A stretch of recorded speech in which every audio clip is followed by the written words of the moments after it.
Sabe, minha filha, quando a gente chega a uma certa idade, o tempo começa a ter outro sabor. Já não corre, se estende, se espreguiça. E é nesse silêncio mais lento que eu aprendi a lembrar. Lembrar não como quem sente saudade, mas como quem abre uma gaveta antiga e encontra um pedaço de si mesma. É por isso que hoje quero te contar a minha história. Não é bonita o tempo todo, não. Mas é verdadeira. Durante muitos anos, eu fui uma mulher que acreditava que amor bastava. Que se a gente cuidasse, fosse gentil, fizesse o bem, o coração do outro acabaria entendendo. Que tolice doce, essa que a juventude nos dá. Fui mãe cedo, casei por amor, ou pelo que eu achava que era amor, e dediquei minha vida inteira a essa família que criei com as próprias mãos. Meu marido, o Carlos, era um homem calado, desses que trabalham muito e falam pouco. Não era mau, não, só distante. Eu fazia de tudo para arrancar um sorriso dele. Preparava o prato preferido, esperava acordada para jantar junto, mas ele sempre dizia estar cansado, sempre com o mesmo olhar vago. E eu, burra de amor, achava que o problema era comigo. Os anos foram passando, e vieram os filhos, o Michael e a Anne. Duas crianças lindas, cheias de energia. Enquanto eu cuidava deles, o Carlos mergulhava cada vez mais no trabalho. Chegava tarde, saía cedo, e quando estava em casa, parecia ausente. Eu tentava preencher o vazio com dedicação.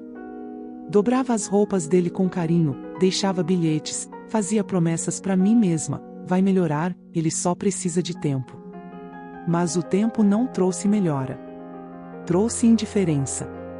E quando o silêncio dele começou a machucar, comecei a conversar com as paredes, com o vento, com os santos do altar. Pedia para Deus me dar paciência. E paciência ele deu, mas junto veio a solidão.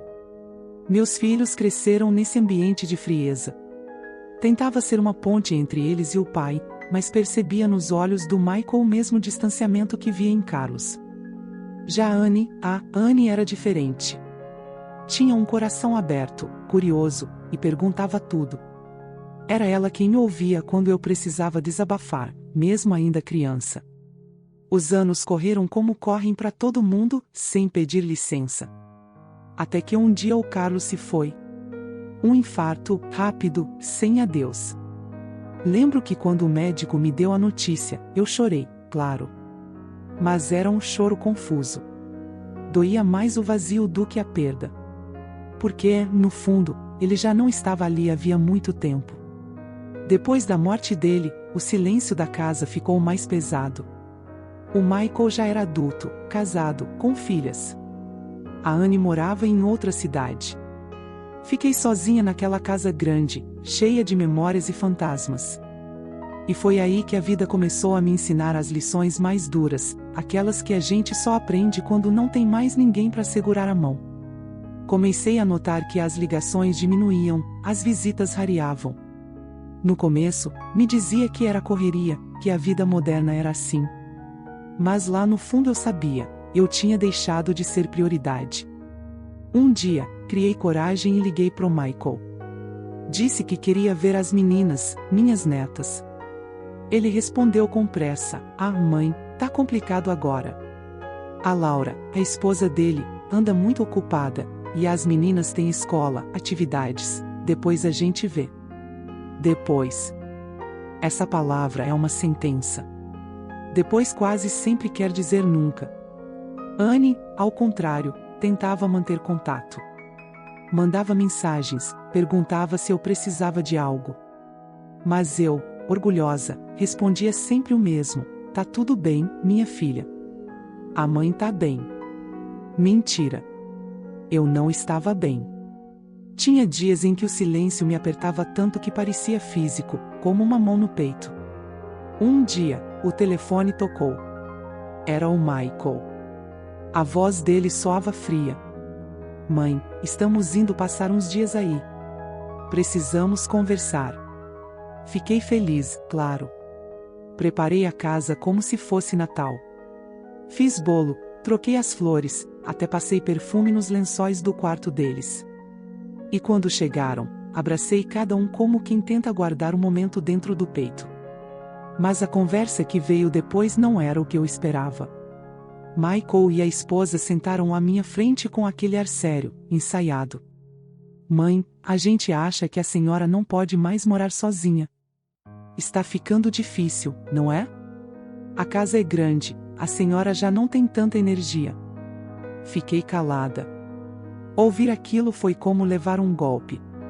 Tentei sorrir, mas a voz saiu trêmula. Difícil? Eu dou conta, meu filho. Sempre dei. Ele trocou um olhar rápido com a esposa.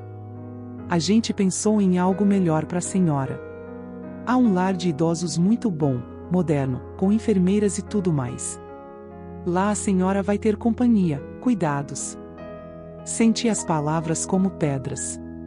Um lar, repeti, sem acreditar. Vocês querem me colocar num lar? É pro seu bem, mãe, ele disse. Pro meu bem, repeti. Ou pro conforto de vocês? O silêncio que se seguiu foi o mais cruel de todos. A nora baixou os olhos, o Michael desviou o olhar. Eu percebi ali o que já desconfiava, eu era um peso. Um incômodo. Naquela noite, chorei baixinho para não acordá-los. Andei pela casa, tocando nas paredes, nas fotos, nas lembranças. Pensei em tudo que fiz por eles, as noites sem dormir, os remédios pagos com o que eu deixava de comprar para mim, as vezes em que engoli o orgulho para ver todo mundo sorrindo. E agora, o que me davam em troca? Um quarto alheio, um lar com cheiro de desinfetante e solidão? Na manhã seguinte, fingi calma. Fiz café, servi a mesa. Michael agradeceu, sem olhar muito para mim. E então me avisou: vamos visitar o lugar hoje. Assim a senhora conhece. Respirei fundo. Claro, meu filho. Como quiserem. Por dentro, algo em mim começava a se mover. Não era raiva. Era uma lucidez fria, quase serena. Como se finalmente eu visse tudo com clareza. Eles achavam que podiam decidir por mim. Mas eu ainda tinha algo que eles pareciam ter esquecido, minha vontade. Quando saíram para o passeio, fiquei sozinha. E no silêncio daquela cozinha, tomei a decisão que mudaria tudo. Depois que eles saíram, fiquei parada diante da janela, olhando o quintal que plantei com minhas próprias mãos. O vento balançava as flores de lavanda, e o cheiro delas invadia a cozinha. Era o mesmo cheiro que acompanhou minha vida inteira. Ali, entre aquelas paredes, eu tinha amado, chorado, criado meus filhos, sepultado um marido e sobrevivido a tudo. E agora queriam me tirar dali, como se eu fosse um móvel velho que atrapalha a sala. Peguei uma xícara de chá e sentei na varanda. Fazia tempo que não me sentava ali sem pressa. O sol se escondia atrás das árvores, e um grupo de passarinhos fazia alarde no fio de luz. Foi nesse instante que algo dentro de mim se acalmou. Eu sabia o que tinha de fazer. A decisão veio como um sopro, silenciosa, mas firme. Não iria discutir, não iria implorar, não iria me defender. Ia simplesmente agir. A vida inteira esperei que os outros me vissem, me entendessem, me escolhessem. Agora era a minha vez de me escolher. Quando voltaram, mostraram-me fotos do lar no telemóvel. Viu, mãe? É bonito, tem jardim, quartos confortáveis, atividades. Eu olhei, balancei a cabeça, e fingi interesse. Parece ótimo, meu filho. Vocês pensaram em tudo. Michael suspirou, aliviado. Sabia que a senhora ia entender. Mas dentro de mim, um pensamento se repetia: vocês não me conhecem mais. Eles ficaram 2 dias ali. No segundo, disseram que iriam dormir cedo, porque sairiam pela manhã para acertar os papéis. Eu preparei o jantar, como sempre. Arroz, feijão e carne cozida, o prato que Michael adorava quando era pequeno. Servi à mesa, e enquanto eles comiam, fiquei observando. Anne ainda não sabia de nada, que ela só chegaria no fim de semana. O silêncio era grosso, pesado. Até que a nora comentou: a senhora vai gostar de lá, Dona Maria. Vai ter pessoas da sua idade para conversar. Sorri com o canto da boca. É, minha filha. Quem sabe eu até faça novas amizades. Mas quando a noite caiu e todos dormiam, levantei devagar, como quem não quer acordar a casa. Fui até o quarto deles, abri a porta só o suficiente para vê-los, os dois dormindo tranquilos, como se nada pesasse na consciência. Fiquei ali uns minutos, olhando. Era um olhar de despedida. Voltei para o meu quarto e tirei debaixo da cama uma pasta com papéis antigos, escritura, documentos, comprovativos. Passei a noite em claro. No dia seguinte, assim que o primeiro raio de sol tocou a cortina, eu já sabia o que faria. Fui até o banco. Conheciam-me há anos, não fizeram perguntas. Pedi para marcar uma visita com o corretor. Em menos de uma semana, a casa estava vendida. Fiz tudo em silêncio, como quem reza um segredo. O dinheiro foi transferido, e eu já tinha outro destino em mente. Naquela semana, enquanto eles ainda achavam que tudo estava em andamento, comecei a esvaziar as gavetas. Guardei só o essencial, algumas fotos, o terço da minha mãe, uma caixa com cartas antigas, e o vestido azul que usei no batizado do Michael. O resto deixei como estava. Na sexta à noite, eles chegaram alegres, dizendo que o lar estava pronto para me receber. Eu servi o jantar, como se nada soubesse. O riso deles me soava distante, quase irreal. Depois da sobremesa, Michael bocejou. Amanhã a gente sai cedo, mãe. Queremos evitar trânsito. Concordei com um sorriso. Durmam tranquilos, meus filhos. Está tudo certo. E, de fato, estava. Mas não do jeito que eles imaginavam. Quando a casa ficou em silêncio, escrevi uma carta. Curta, mas clara. Meus queridos, não se preocupem. Estou bem. Fiz o que precisava fazer. Vão encontrar a casa diferente pela manhã, mas não se assustem. Estou começando uma nova fase. Que Deus os abençoe. Assinei com calma, como se estivesse terminando um capítulo de um livro. Naquela mesma madrugada, arrumei minhas coisas.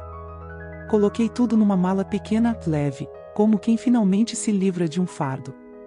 Saí sem barulho, fechei o portão e caminhei pela rua deserta, sentindo o ar frio bater no rosto. Havia anos que não me sentia tão viva. Quando o sol nasceu, eu já estava longe.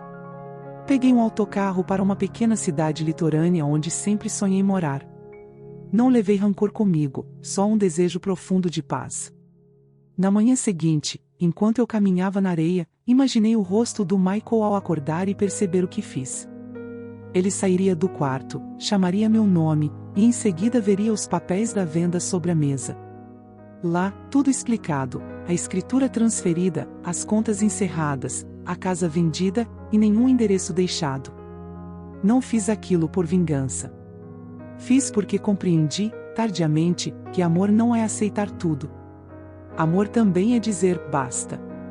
Durante toda a minha vida, eu fui o chão onde todos pisavam. Agora, queria ser o vento, leve, livre, sem dono. Nos dias que se seguiram, aluguei um pequeno chalé perto do mar. O dono era um senhor simples, viúvo, que me tratou como se já me conhecesse há anos. Plantei flores na janela, comprei uma chaleira nova e enchi a casa com o som do rádio. Era pouco, mas era meu. Pela primeira vez, aquele silêncio não doía. Era a paz. Às vezes, sentava-me na varanda e observava os barcos. Pensava nos meus filhos, não com tristeza, mas com uma ternura cansada. Eles iam demorar a entender. Talvez nunca entendessem. Mas isso já não importava.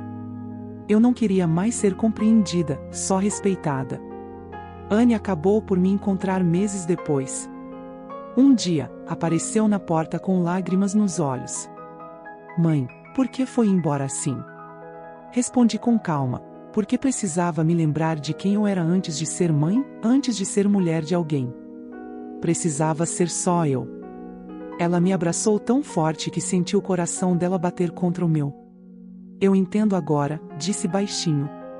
E naquele momento, percebi que uma parte do ciclo se fechava. Ela ficou alguns dias comigo, e saímos para caminhar pela praia. Falamos pouco. O silêncio entre nós era leve, cheio de coisas que não precisavam mais ser ditas. Quando ela partiu, deixou-me uma carta dizendo que me admirava, que sempre me viu como uma mulher forte, mesmo quando eu mesma não via. Guardei essa carta junto com o terço da minha mãe. E foi assim que comecei uma nova vida. Sem luxo, sem ruído, mas com algo que nunca tive antes: liberdade. Os primeiros meses nessa nova vida foram de um silêncio bom, aquele que não assusta. Acordava cedo, fazia meu café e ficava um tempo olhando o mar pela janela. Às vezes parecia que o tempo também parava comigo. Eu me sentia leve, quase invisível, e essa invisibilidade já não era dor, era sossego. A cidade era pequena, e logo o pessoal da vila me conheceu. Chamavam-me de Dona Maria da Varanda, porque quase sempre me viam sentada lá, com meu tricô e um rádio de pilha tocando modinhas antigas.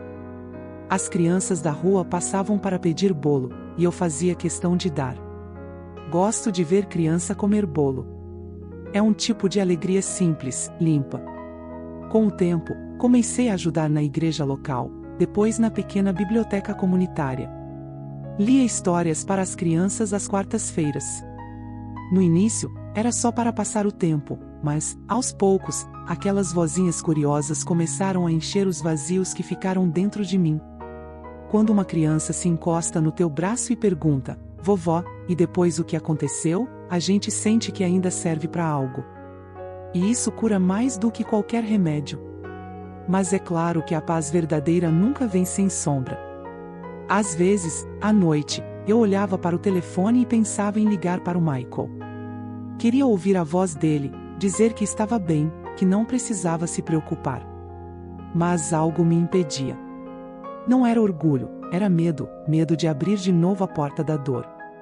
O mundo tem um jeito curioso de nos testar. Numa tarde de chuva, recebi uma carta. A letra era dele. Reconheci no mesmo instante, mesmo depois de meses.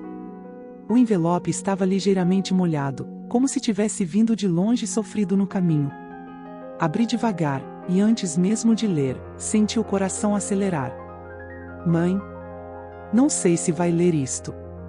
Não sei nem sequer. Mas preciso escrever. No dia em que acordei e vi a casa vazia, senti algo que nunca tinha sentido: vergonha. Eu e Laura ficamos parados, sem saber o que fazer. Vi a carta que deixou e percebi o quanto te ferimos.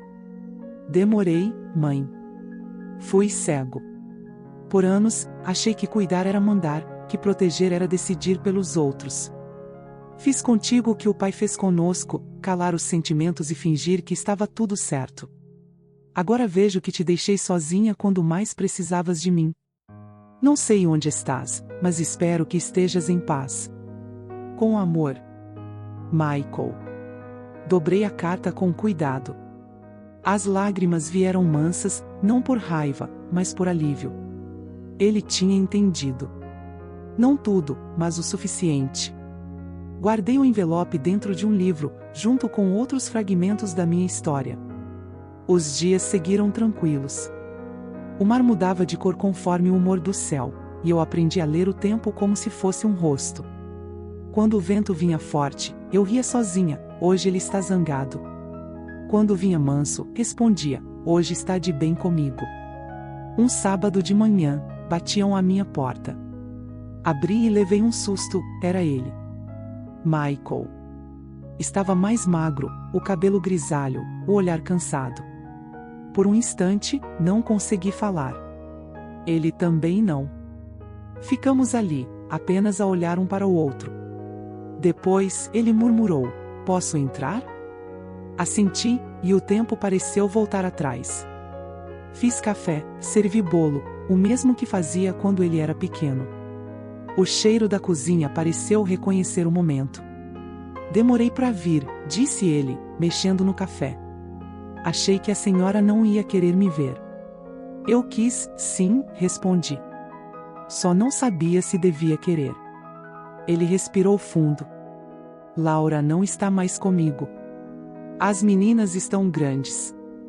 E eu tenho pensado muito na senhora. No que fiz. Eu queria entender por que vendeu a casa assim, sem avisar. Sorri com calma. Porque era a única forma de vocês me ouvirem sem interromper. Ele baixou os olhos, e um silêncio doce tomou a sala. Pela primeira vez, vi arrependimento verdadeiro no rosto dele.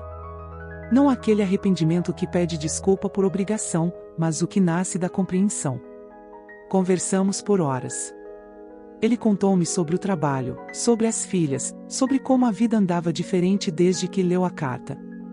Disse que, depois daquilo, começou a visitar asilos. Queria ver com os meus olhos o que ia fazer com a senhora. Nunca mais consegui dormir tranquilo depois disso. Senti o peito apertar. E o que encontrou, meu filho? Solidão, mãe. Gente olhando pela janela, esperando alguém que nunca vem. Percebi que é o inferno dos vivos ser esquecido. As lágrimas vieram, e ele não tentou escondê-las. Peguei a mão dele, como fazia quando era menino. A vida ensina, meu filho. Às vezes da forma mais dura. Ele ficou mais 2 dias comigo. Passeamos à beira-mar, comemos peixe frito num restaurante pequeno, e rimos lembrando de quando ele era travesso. Era como se o tempo nos devolvesse algo que tínhamos perdido. Na despedida, abraçou-me com força. Posso vir de vez em quando? Perguntou. Claro que pode. As portas estão abertas. Só não venha por culpa. Venha por amor. Ele sorriu, e naquele sorriso vi o menino que um dia fui mãe. Quando partiu, fiquei um tempo na varanda, vendo o carro desaparecer na curva. O mar estava calmo. Pensei, agora, sim, posso descansar. Mas a vida ainda guardava pequenas surpresas. Meses depois, recebi um telefonema da Anne. Disse que viria passar uma temporada comigo, que queria escrever sobre mulheres que recomeçam depois da dor. A primeira história que quero contar é a tua, mãe. Respondi que podia vir. E quando ela chegou, trouxe consigo um caderno cheio de anotações, uma máquina fotográfica e um brilho nos olhos que eu já não via há anos. Sabes, mãe, disse ela certa noite, enquanto olhávamos o mar, a tua coragem salvou-me. Eu também vivia calada num casamento que me apagava. Quando soube o que fizeste, percebi que ainda havia tempo para mim. Abracei-a e senti um orgulho que nem sei descrever. Às vezes, uma escolha feita em silêncio muda o rumo de mais de uma vida. A casa ganhou vida com a presença dela. Ríamos, cozinhávamos juntas, e até recebemos visitas das crianças da vila. Anne fotografava tudo, dizia que queria registrar o brilho da minha varanda ao entardecer. E eu ria, brilho. Deve ser reflexo dos meus cabelos brancos. Ela publicou a primeira história meses depois, e para minha surpresa, muita gente escreveu para agradecer. Mulheres dizendo que criaram coragem para sair de casamentos infelizes, para falar com os filhos, para se olharem no espelho sem medo. E foi aí que entendi que minha dor, afinal, não foi em vão. Os anos seguintes passaram mansos, como o mar quando já não tem pressa de chegar à areia. Anne ficou mais tempo do que planejava. Disse que a casa parecia respirar melhor com 2 vozes femininas ecoando pelos cômodos, e eu concordei. Às vezes, sentávamos juntas na varanda e ela lia os comentários das pessoas que acompanhavam suas publicações. Olha este, mãe, sou filha de uma mulher como a senhora. Nunca entendi as escolhas dela até ler a tua história. Essas palavras atravessavam o tempo, costuravam as feridas que eu achava que jamais fechariam. Era como se cada frase dita por alguém fosse uma mão me alcançando no escuro. Eu, que um dia temi ser esquecida, agora me via lembrada por gente que nunca conheci. A vida tem dessas ironias bonitas. Anne começou a viajar para divulgar o livro, e eu fiquei na casa cuidando do jardim. As flores cresciam fortes, e um beija-flor vinha todos os dias beber da minha azaleia amarela. Dei-lhe um nome, Teimoso. Porque, mesmo com vento ou chuva, ele sempre voltava. Talvez fosse um lembrete de que a beleza resiste. Michael também voltou, de tempos em tempos. Desta vez, vinha sem culpa, apenas com o desejo simples de estar perto. Trouxe as filhas, minhas netas, e vi nelas um brilho que reconheci. Eram curiosas, risonhas, e adoravam ouvir minhas histórias. Conta aquela do aeroporto, vovó, pediam. Eu contava, e elas riam, achando que era invenção.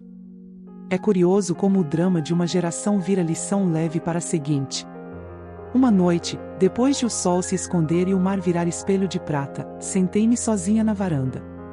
Peguei o velho álbum de fotografias e comecei a folhear. Vi meu marido jovem, sério demais. Vi os meninos pequenos, correndo no quintal. Vi-me também, uma mulher que acreditava que amor era suportar tudo em silêncio. Fechei o álbum devagar e pensei, quantas vidas cabem dentro de uma só? O vento soprava do sul, e trouxe o cheiro de jasmim do jardim. Lembrei-me do dia em que saí daquela casa antiga, deixando tudo para trás. Senti gratidão. Gratidão por não ter desistido de mim quando o mundo parecia ter desistido primeiro. Não foi coragem apenas, foi instinto. O mesmo instinto que faz uma árvore florescer mesmo depois do inverno mais longo. Na manhã seguinte, Anne veio sentar-se ao meu lado. Trazia um envelope. Mãe, o livro vai ser adaptado para cinema, disse, sorrindo. Querem usar a tua história, mas com outro nome. Vão chamar de A Casa que Esperou o Mar. Ri devagar. Bonito. Porque foi exatamente isso que fiz, esperei o mar me ensinar a recomeçar. Ela me abraçou, e ficamos ali, sem dizer mais nada. Às vezes, o silêncio é a forma mais completa de amor.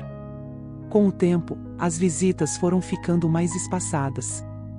Anne viajava muito, Michael tinha o trabalho dele. Eu já não me importava. A solidão deixou de ser inimiga e virou companheira.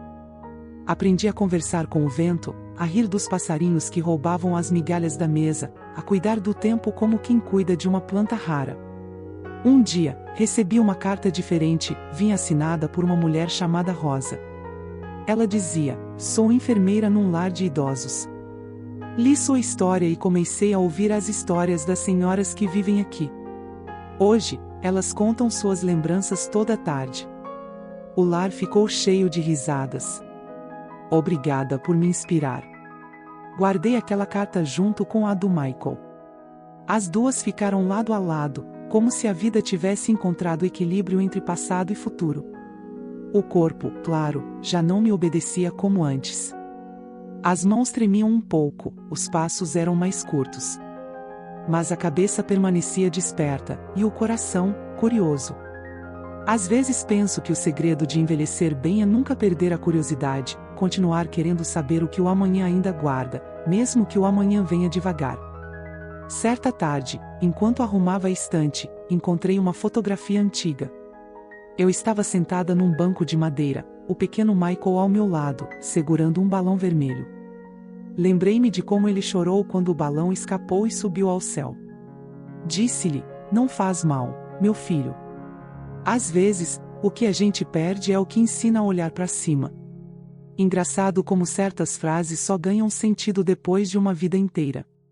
Fui até a varanda e sentei-me na cadeira de balanço. O sol se punha, tingindo o mar de dourado.